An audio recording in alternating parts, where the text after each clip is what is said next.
The night Harlem exploded. On August 1st, 1943, Harlem was at war with itself. A white police officer had shot a black soldier, and the neighborhood instantly exploded. 10,000 people filled the streets, buildings were burning, and there was blood on the pavement. The NYPD couldn't stop it, and the mayor wouldn't stop it. Everyone expected the tragic ending that usually follows.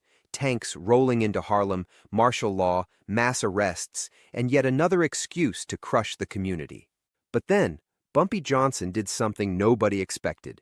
He stopped the riot himself. There were no police and no politicians, just one man with a megaphone and the respect of an entire neighborhood. And when the smoke cleared and the streets went quiet, Bumpy made one legendary phone call to Mayor Fiorello LaGuardia. What he demanded on that call forced the mayor to do something that changed NYPD history forever. This is the night Bumpy Johnson proved that real power doesn't come from a badge. It comes from the people. The pressure cooker.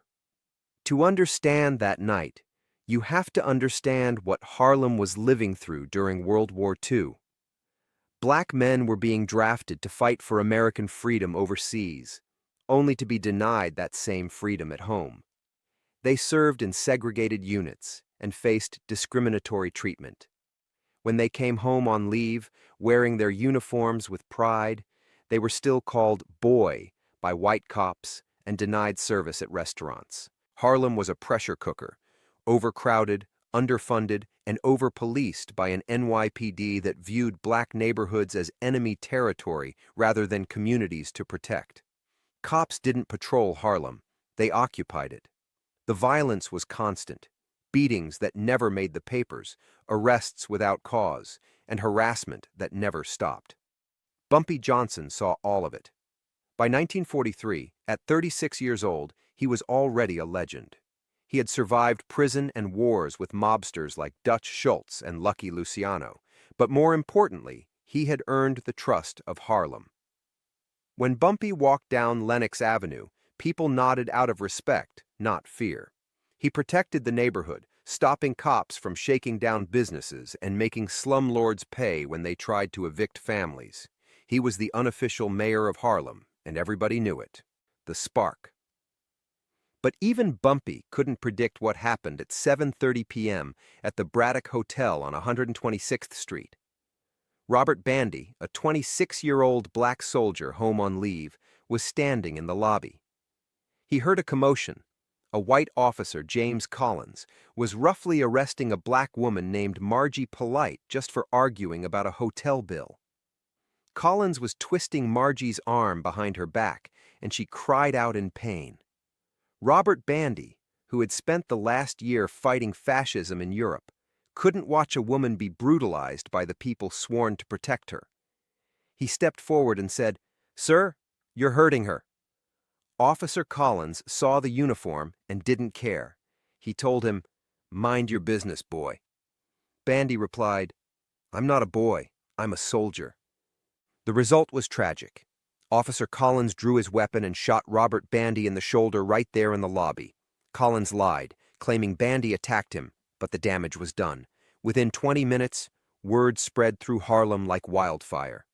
They shot a soldier. The explosion. By 8 p.m., a crowd gathered. By 9 p.m., it was a mob. Years of rage, humiliation, and injustice erupted all at once. White-owned stores, the ones that overcharged residents and refused to hire black workers, were shattered and burned, while black-owned businesses were left untouched. The NYPD tried to push the crowds back, but they were outnumbered 50-1. By 10 p.m., the police commissioner called the mayor saying they had lost control. Mayor LaGuardia faced a choice: send in reinforcements to crack skulls or call the National Guard. He chose the Guard, giving them 90 minutes to mobilize. But the mayor didn't understand that Harlem wasn't rioting because they were criminals. They were rioting because they were tired of being shot, ignored, and treated like the enemy. The intervention. At 11:15 p.m., Bumpy Johnson stepped out of his headquarters at Small's Paradise. The streets were chaos, smoke, fire, and sirens wailing.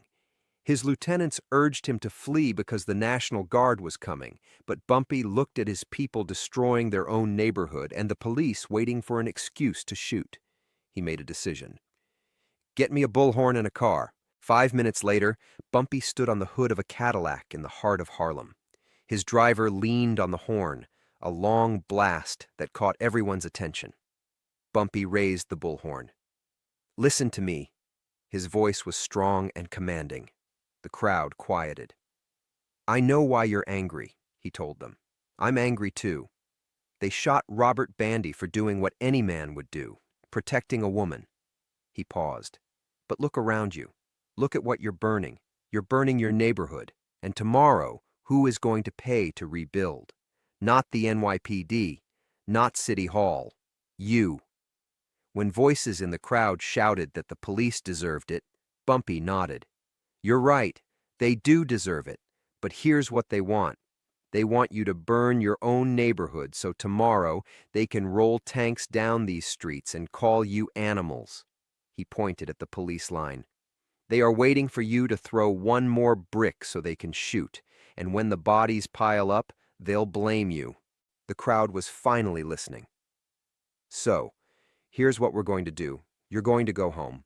You're going to let me handle this."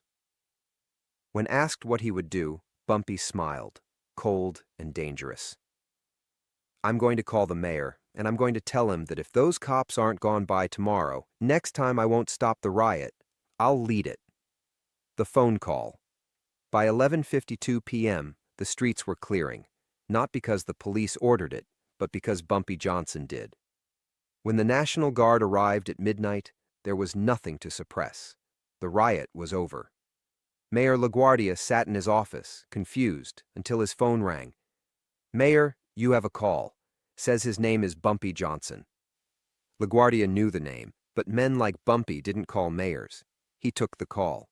"Mr. Mayor, this is Bumpy Johnson," the voice on the line said calmly. "I think you know who I am."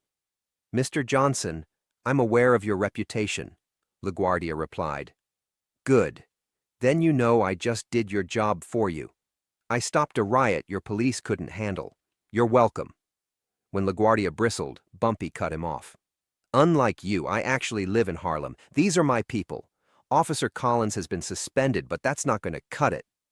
Bumpy laid out his terms. Officer Collins had to be fired, along with 8 other officers known for brutalizing black citizens. "I'm not demanding," Bumpy said. "I'm informing. I stopped this riot. But next time a cop puts his hands on one of my people, I won't stop it. I'll arm it." LaGuardia was stunned. "You can't threaten the mayor of New York City." Bumpy laughed. "I'm not threatening you. I'm offering you a solution. You want peace? You want your police to patrol without bricks being thrown at them? Then clean house. You have 72 hours. The legacy. 3 days later, on August 4th, 1943, a small story appeared in the New York Times. 8 NYPD officers were dismissed. Officer Collins was fired and charged with assault. Although the charges were later dropped, he never wore a badge again. The people of Harlem knew who was responsible. It wasn't the mayor or the commissioner, it was Bumpy Johnson. Mayor LaGuardia never publicly admitted to the call, but for the rest of his term, he was careful about Harlem and police conduct. He realized that Bumpy Johnson had more power in those streets than any politician because his power came from respect and loyalty. Years later, after Malcolm X was assassinated in 1965, the NYPD didn't call the mayor to keep the peace. They called Bumpy Johnson. When Bumpy died in 1968, thousands lined the streets for his funeral to honor not a gangster, but a protector. He was a man who understood that sometimes the only way to stop violence is to have the courage to stand in the middle of it and say, "Enough."